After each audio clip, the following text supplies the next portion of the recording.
Hi, I'm Jacob. And I'm Jared. And we're here to talk about Dragon Ball Z. Okay, and we are on episode 95, one of the most iconic. I think it is the most iconic. If there's a more iconic moment from the series.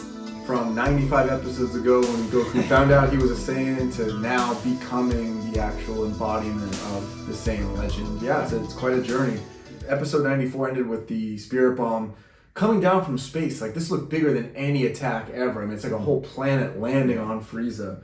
And so obviously he's dead. Nothing else is gonna happen. Well, they're playing happy music, which they really, I mean, in the series, I've seen like horror movies where someone comes back from the dead and it's kind of like a final comedic thing. They keep doing like, this is hilarious. They're literally just like, it's like some simple fun anime. They're just laughing, enjoying themselves, which makes you know that they're obviously very safe. Krillin shakes and goes, we forgot Bulma. So there's a fake out.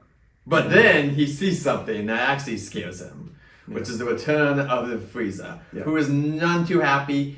He looks not the best, he doesn't look the best, but unfortunately he's much stronger than everyone else at this point because everyone else is just drained of energy from the Spirit Bomb. Tail is cut off again a little bit. Frieza doesn't say a word this time. And again, you spent an episode just launching an attack and you assume, okay, maybe this is some quick thing and they'll knock him over or whatever. But instantly, Frieza shoots an energy blast that's fatal. Hits Piccolo. Well, what we think it's gonna hit Goku, and then yes, you're right. So he is smart. He's trying to kill Goku, or at least maim him, and then Piccolo stops that from happening.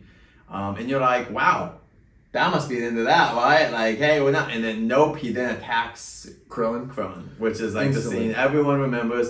Goku is powerless. He is so weak at this point, and then Krillin is thrown up in the air, asking for help, and just is just blown up to nothing. There's nothing left of him.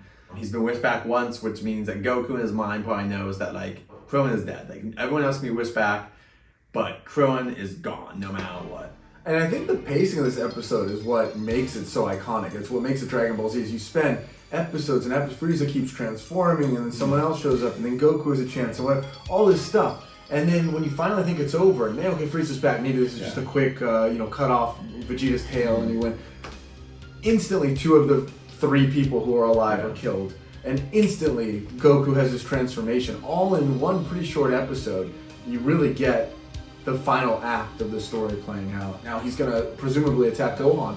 All that happens is the camera goes into Goku and he's saying, I won't let you get away with this. And there's something internal happening. There's some fire that's ignited inside him, and the music, obviously the Super Saiyan theme, incredible here. You get this bass part. It's anthemic. Like, you have this deep bass part. You get this ethereal, the strings on top of it, timpani doing all of the accents of it rolling down, and it has this break and it stops just as for the first time his hair it goes blonde for a second, but he can't sustain it. It's like, and you have the lightning hitting at the same time with the music and along with Goku's transformation. It's done so well. But other transformations, they just go pretty smoothly, and they yell a lot, and they go. This is the only one where it's like he's trying to grab onto it, and he can't quite get it, but it's like he's flashing on and off like a light bulb that just barely, I feel like, is able to control that new power. And you even see it in his dialogue with Gohan afterwards, where he has like this anger, and the whole transformation changes his personality in a way that up until this time we haven't really seen change someone. So finally there, Super Saiyan. After all these episodes. Yeah, this is it. Episode 96. Goku plays the morality police a little bit.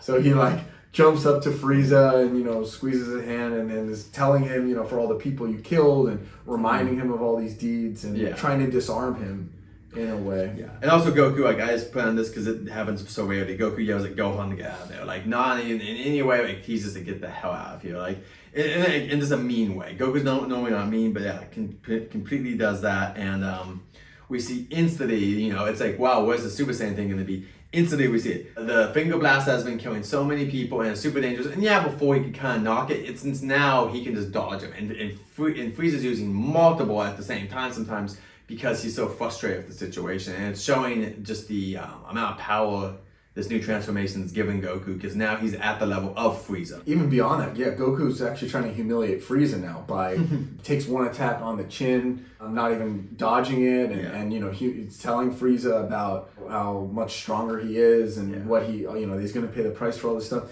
And that's why it's interesting when Frieza said, you know, you're just like me, all you Saiyans. There is this kind of recognition that, well, wait, why isn't Goku just finishing him off? Is Goku playing with him a little bit now? It could be over very quickly, but he's also playing for Goku wants us to be a full-on battle, which Frieza wants to be over at this point. So they are playing different games of like, Goku's always into the whole thing of like testing himself. And to be fair, it's worked so far. You know, Frieza even says that if he didn't play the games with Goku, he's with full blast since day one, they never would have powered up. But Frieza was dumb and slowly got to the levels, not just to his last form, final form, but also he's like later on like, oh, I'm not even 100%. Why? Why were you wasting it? Like it's this pride thing that these characters have. I think the fear in Frieza, or like the humiliation, is like there is no other transformation. Like Frieza loves telling people, I've got 3 more transformations. No one's seen. This is the end of the road. Yeah. Like, I mean, maybe he can really sweat and do a little bit more, but kind of realizes this is it.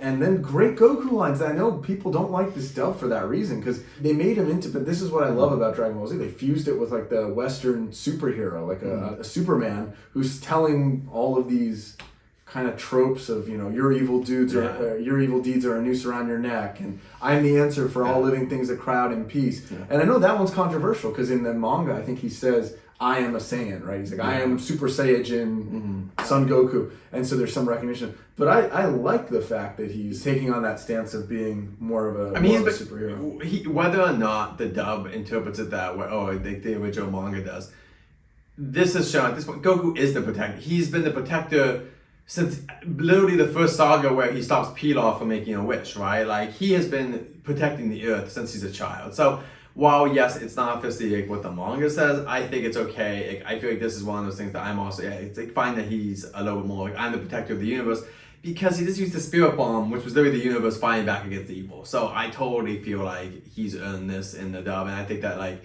this is one of those times that like, you know, some people don't like it, but it's more iconic than just being like, I'm Super Saiyan. Cool. Who the hell's gonna quote that? When are you gonna quote that in your life? You know what I mean? Like, it's not as quotable as some of these other lines that is more fun. And I know it's not, once again, some people don't like it when it goes straight from the manga too much, and I understand that. But in this case, I feel like it's a little more iconic as well. Yeah. Yeah, and I think it's not even like self-righteous necessarily. He's not doing it because of his ego, but he's doing it, he's holding a mirror up to Frieza. All these things he's saying, he's trying to show Frieza and prove to Frieza why this was the wrong path. And episode 97?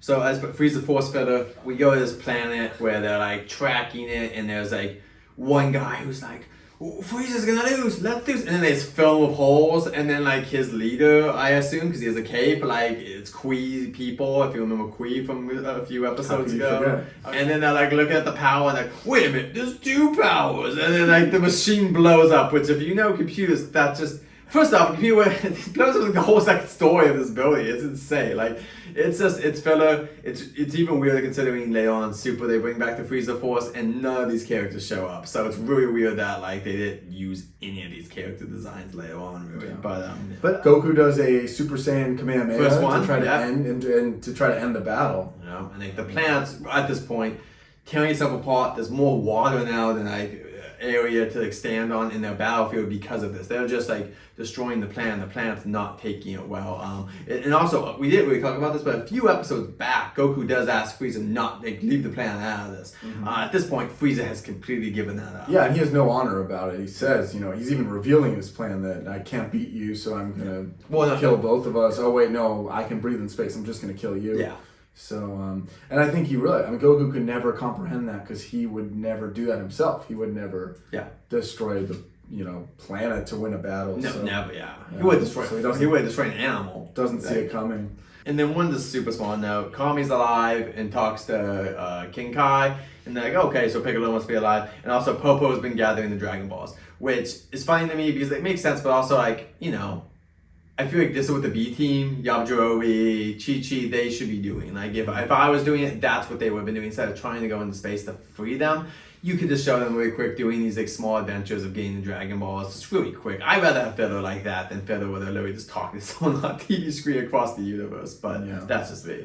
But the stage is set, and I mean, this is really one of the coolest stages. 5 minutes before the planet blows up. So we have 10 episodes left in the saga. So but it's not, we're not in some martial arts arena. This is a dying planet. Yeah. Nobody's around. Nobody's alive on the planet except, Piccolo and Gohan, I guess, and Bulma. But nobody's 5 people. Nobody's there watching. Nope. This is a fight in complete privacy on a planet that has 5 minutes left, and so there's just so much stress around this battle.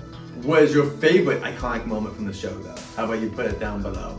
And yeah, thanks for joining us again, guys. We'll have a lot more content coming out soon. We got there. We got to there, though, to Super Saiyan, which was a goal of ours. Thanks for sitting down with the Saiyan Sit Down.